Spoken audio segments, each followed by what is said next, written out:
Olá, dando prosseguimento ao nosso estudo de genética, hoje vamos estudar mais uma etapa desse assunto.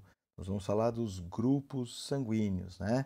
Esses grupos sanguíneos são determinados por determinadas proteínas que se encontram lá no nosso sangue, né?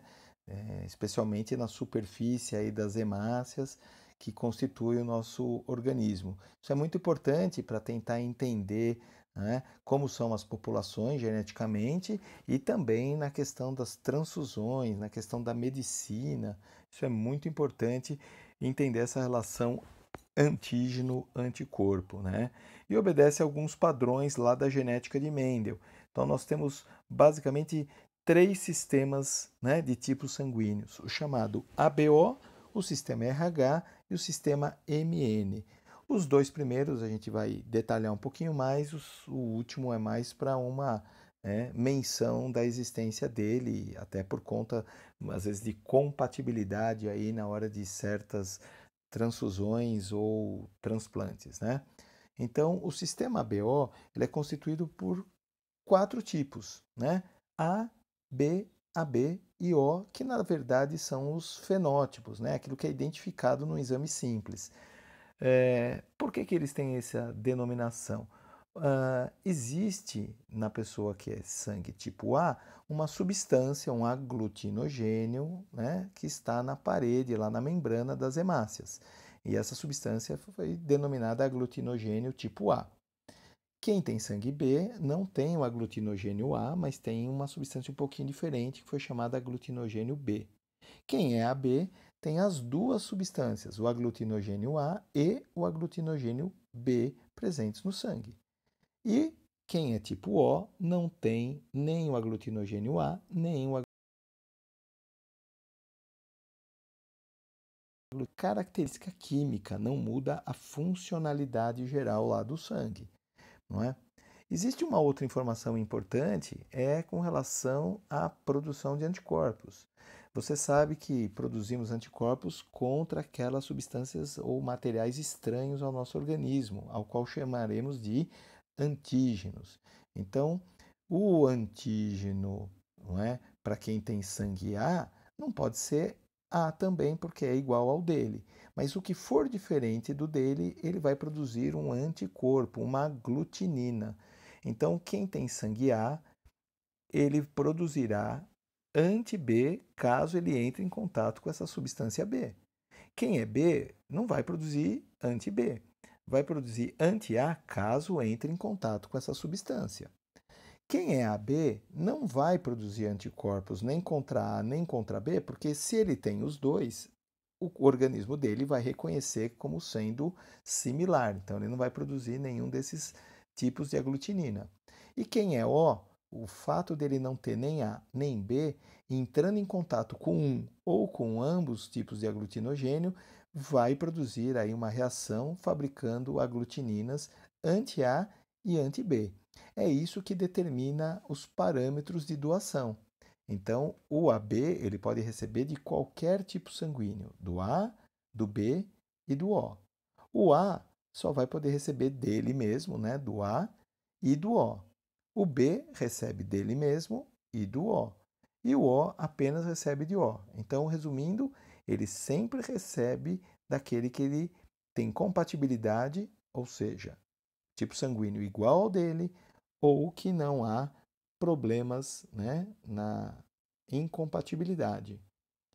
Então, observe aí, esse sistema BO, esses tipos sanguíneos, eles são determinados por uma série de três alelos: isão A, isão B e isinho. Isão A e isão B, os dois são dominantes igualmente, né, sobre o isinho. O isinho é o único recessivo. Então, quem tem isão A produz aglutinogênio A. Quem tem isão B produz aglutinogênio B. E quem tem isinho não produz aglutinogênios. Então, quem é do grupo A, ele é homozigoto, isão A, ou heterozigoto, isão A, isinho. Quem é B é homozigoto, isão B, ou heterozigoto, isão B, isinho. Quem é AB tem isão A, isão B, produz os dois aglutinogênios. E quem é O é recessivo, izinho, izinho.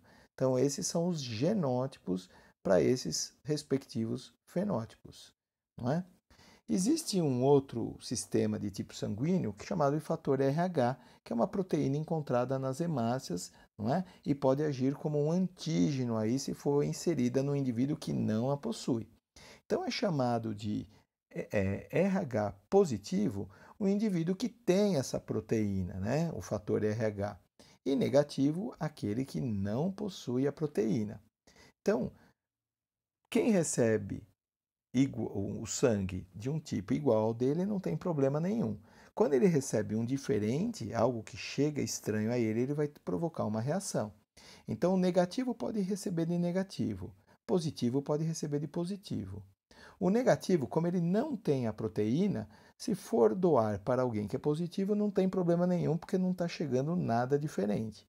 Agora, o positivo não pode doar para o negativo, porque senão o negativo vai receber uma proteína, o organismo dele não a reconhece e vai para reação. Os fenótipos e genótipos estão aí, né? O RH heterozigoto e o negativo, ele é sempre o recessivo. Existe uma condição muito importante aí na questão do fator RH no processo de gravidez, não é? Chamada de eritroblastose fetal, doença hemolítica do recém-nascido. Quando a mãe é RH negativo e o pai é positivo, existe a possibilidade da criança ser RH positivo. Não é? Se a criança é RH positivo, o que pode acontecer? Hemácias do sangue da criança podem entrar em contato com o sangue da mãe, especialmente nos momentos do parto, não é? Esse contato faz com que a mãe produza anticorpos contra RH positivo. Mas, como a criança, se for a primeira gravidez e for no momento do parto, nasceu, esses anticorpos produzidos pela mãe não vão ter efeito nenhum sobre a criança recém-nascida. Porém, numa eventual segunda gravidez, se a criança for RH positivo, os anticorpos previamente produzidos pela mãe desde a primeira gravidez poderão atacar as hemácias do segundo filho durante a gestação. E isso provoca um problema que é denominado a eritroblastose fetal ou doença hemolítica. O que se faz para evitar esse processo? Se sabe-se que a mãe é negativa e o pai é positivo, assim que ocorre o nascimento da criança, a mãe recebe um soro com anticorpos para que se degrade, neutralize eventuais hemácias deixadas pelo primeiro bebê aí, pelo primeiro recém-nascido. Se a mãe não produz, ela não vai ter problemas de, né, produzir anticorpos presentes no corpo dela, atacando no caso de uma segunda gestação. Então é uma aplicabilidade aí do conhecimento dessa informação. Um último sistema é chamado de MN, são proteínas presentes nas hemácias, né, que não são levados em conta em caso de transfusão porque não tem incompatibilidades. É só uma caracterização e é um caso de codominância, ou seja, não tem dominante ou recessivo. Ou o indivíduo é M, não é? Se ele for homozigoto, ou ele é N, se ele for homozigoto para N, e se ele for heterozigoto, aí tem uma codominância, ele é um tipo MN. Isso serve apenas para caracterizar o tipo sanguíneo. Então, é utilizado aí historicamente, né, por várias finalidades. Então, por exemplo, identificação de crimes e outras situações. Mas é só para essa finalidade e não entra na questão da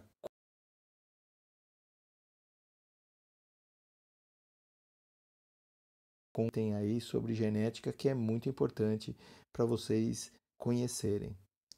Espero que tenha ajudado. Até a próxima.